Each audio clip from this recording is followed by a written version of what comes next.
a part of healing is the statement that we actually find in Scripture. And it reads, to whom much is given, much is required.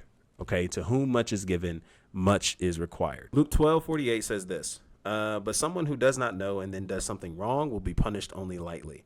When someone has been given much, much will be required in return. And when someone has been entrusted with much, even more will be required. I want you to back up a couple verses. Okay, this actually is in context to Jesus' warning about his coming. Okay, be dressed for service and keep your lamps burning as though you were waiting for your master to return from the wedding feast. Then you will be ready to open the door and let him in the moment he arrives and knocks. This is verse 35. Okay. 36, now 37. The servants who are ready and waiting for his return will be rewarded. I tell you the truth, he himself will seat them, put on an apron, and serve them as they sit and eat. He may come in the middle of the night or just before dawn, but whenever he comes, he will reward the servants who are ready. Understand this. If a homeowner knew exactly when a burglar was coming, he would not permit his house to be broken into. You also must be ready at all the time. For the Son of Man will come when least expected. Okay, so this is on the back end of just explaining Jesus is coming. Okay, we don't know when he's coming, but he's just saying stay ready so you don't have to get ready. Okay, that's just like the ultimate core of this context here to the very verse that we're referencing. So look at verse 41. Peter asked, Lord, is that illustration just for us or for everyone? And the Lord replied, a faithful, sensible servant is one to whom the master can give the responsibility of managing his other household servants and feeding them. Oh, so there comes a measurement of responsibility. A faithful, sensible servant is one to whom the master can give responsibility of managing his other household servants and feeding them.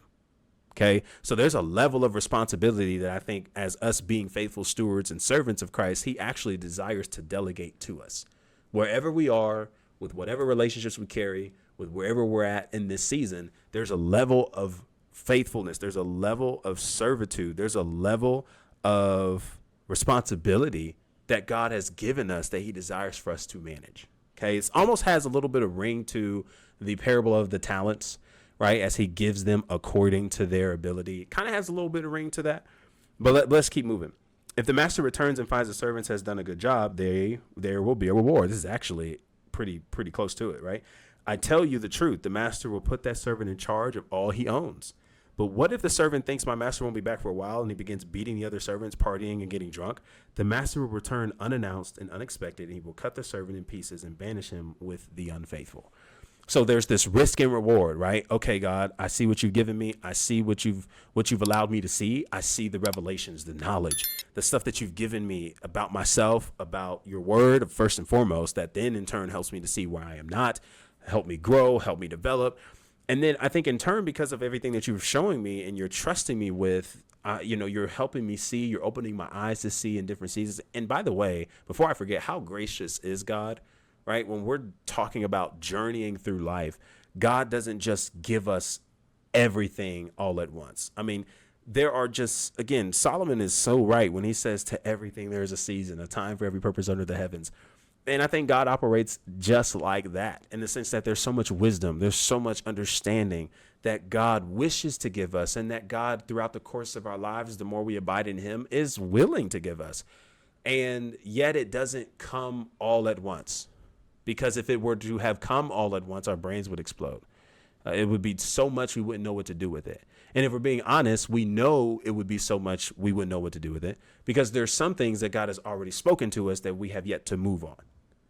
And maybe this is a good pause for somebody listening to this. Hey, you know what God's already told you to do. You just playing. Like you just moving slow. You playing. No, I think it's time for you to actually go in on what God is instructing you to do. Because you don't need another revelation. You don't need another graphic post. You don't need another TikTok. You don't need another deep dive. You don't need somebody to come in and just give you some awe-inspiring revelation that they had that may not even necessarily be a revelation. Like, you don't need that. Okay, you just need to actually move from what God's already told you and what God's already given you, because there's value in what God's already given you, right? And you waiting for somebody. And I just think you really want to answer the question, like, who or what are you waiting for to give you permission to do what you know God's already instructed you to do, right? Like, we're talking about the God of the universe who has given you the vision, who has spoken to you, who has told you these things, who has revealed these things to you. And yet you are walking around looking for external validation from other people who can't see the same thing God's given you. And you're waiting for their permission when in reality, you already have the greatest permission you need. And that's from the Father who has instructed you to do such things. I'm living proof. I'm not trying to cook you, right? I tried to step away from this, and it was at the beginning of this very year, 2025. Word of knowledge, spoke to my life. Ain't never met this ninja, and I love him to this day because of what God spoke to him through him that only me and the Lord knew in prayer. And here we are, right? On stepping out in water with risks, so on and so forth, and trusting God and just moving in obedience. I don't know when the fruit will fully show in the way that maybe I thought it would, but I do know this, that regardless of whether it does or doesn't show up in the way that I thought it would, there is fruit that's already showing up because I've been maturing, I've been growing, but also the impact that things like this has had on other people I've come across. And I just know that there's a level of impact. There's a level of people. There's some people that are waiting for your yes to be impacted by what God wants to do through you. And the only person that's holding you up is you. So what you gonna do? I'm gonna drop that. Okay. So this is beautiful though, because there's this level of responsibility that the master gives to his faithful servants. And of course, what God gives to these faithful servants is based on what? Their capacity. This is exactly like we read the parable of the talents. He gives them according to their ability. And there's something that God has given you according to your ability in this season. Can your ability expand? For sure. Can your capacity expand? Absolutely. But for this season, God has given you something according to what you have the ability to do.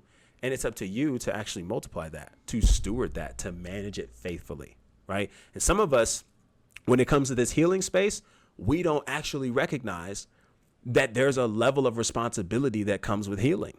And it's not just the responsibility for our own decisions, for our own dysfunctions, for our own mistakes, our responsibility to heal what we didn't cause, what God didn't cause, right? Just taking that initiative to say, even though this is what happened to me, this is what I'm going to do about it moving forward in order to live a life of peace that I've been promised to, right? There's this level of responsibility. There's this level of responsibility where we are to do things that other people just simply don't have the capacity to do, nor do they have the expectation to fulfill. Because let's be honest, like you've been screaming and being mad and upset and holding grudges at your parents and at your folks, at your significant other, at people that hurt you, that are out here living their life, and you sitting here steaming, mad, tainted, carrying this bitterness and unforgiveness and slowing your life down because you're mad at toddlers.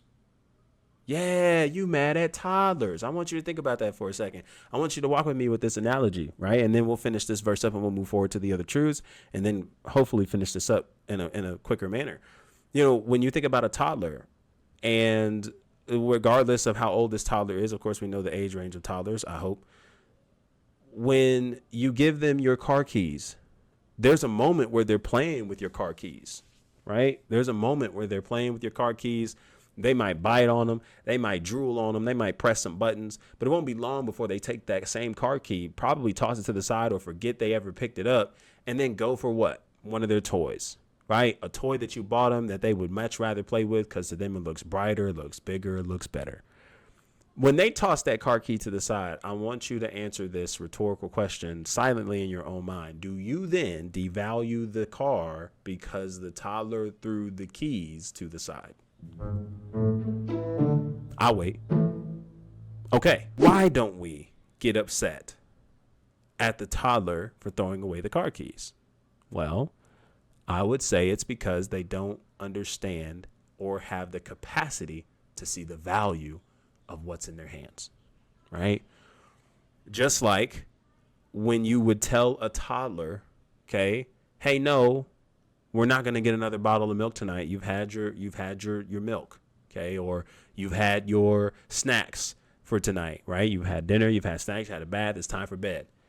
And they just start falling on the floor, kicking feet, screaming and all, right?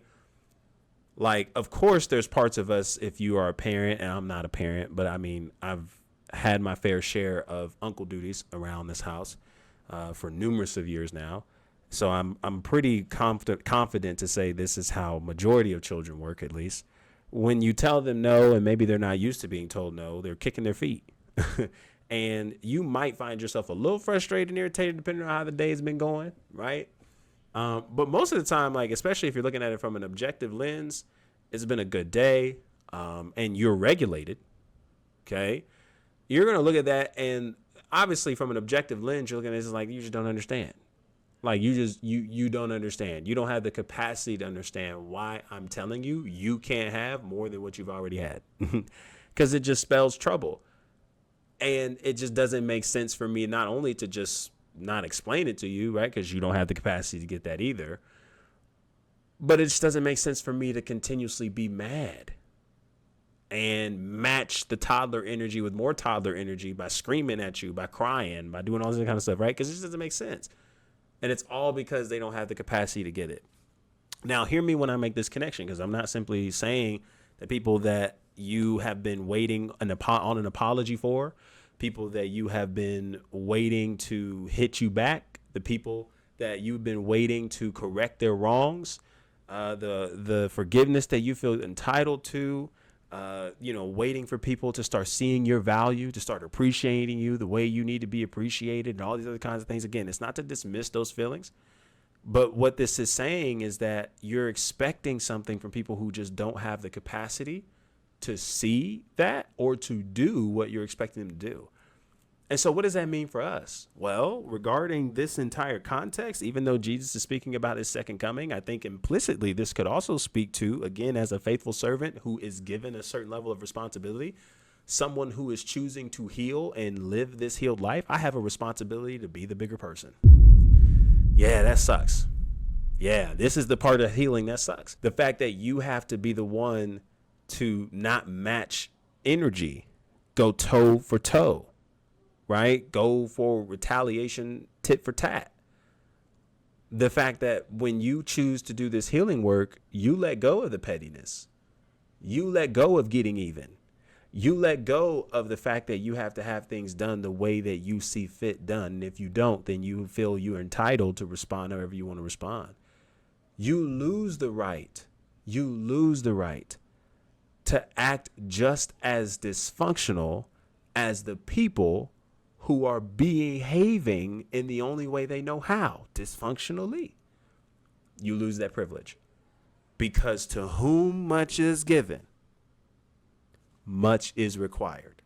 Okay, look at verse 47. And a servant who knows what the master wants, but isn't prepared and doesn't carry out those instructions, will be severely punished. But someone who does not know, but then does something wrong, will be punished only lightly. So the concept, when someone has been given much, will be required in return. When someone has been given much, much will be required in return. This concept is, because you know better, you'll do better. Because you know better, you'll do better. And there's just a level of responsibility that comes with this. And I got to be honest, it sucks.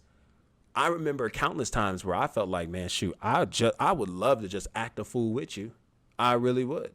I would really love to just go tit for tat and do to you like you're doing to me. But truth is, I had to come to the realization that, like, man, that would just make all of this healing work nothing. This would make all the times that I've had to learn to do some breath work and process my emotions and not blow up and not do all this other kind of stuff that I'm used to doing, right? Like, it would just feel like I'm resetting myself, because I'm allowing myself to go back to places that I've worked so hard to no longer do, and not just avoid doing, but actually put the correct principles in place through repetition, through discipline, through consistency, to build these habits. So that way, when those moments keep coming in different variations through the course of my life, I'm actually able to respond better, be more emotionally regulated, and be more in self-control. But that all happens when we choose to take responsibility. And that's one of the truths that we have to realize when it comes to doing this healing work, is that we don't get the privilege of behaving like other people. We don't get the privilege of behaving with toddlers as a toddler. At some point, somebody has to be the bigger person. And this is what makes healing uncomfortable. This is available for everyone, and not everybody is going to do it, because part of you feels like, I'm entitled to feel the way I feel. And because I'm entitled to feel the way I feel, I'm also entitled to behave how I choose to behave based off of my feelings.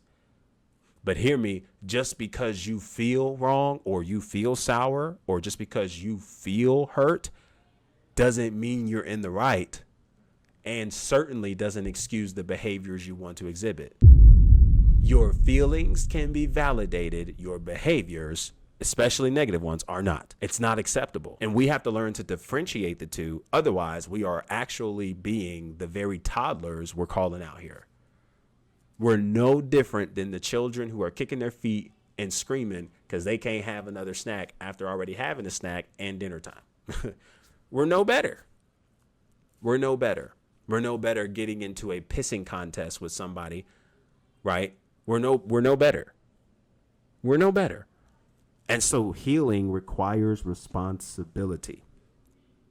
Because to whom much is given, much is required. Okay? So I hope that made sense. Okay, because this is really huge, and this goes for anybody, right? I mean, you're waiting for apologies, you're waiting for people to act right, you're waiting for people to start seeing the value in you, you're waiting to start, as long as they start doing this by me, then I'll start doing right by them.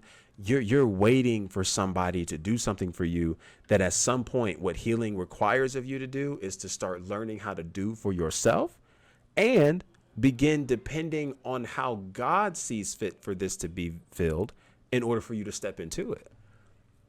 And I think the more that you continue to wait and wait and wait with this anticipation and expectation that continues to be disappointing, I think the more and more you just frustrate yourself because you're expecting something from people who don't have the capacity to do for you what you're wanting them to do. And you're only frustrating yourself.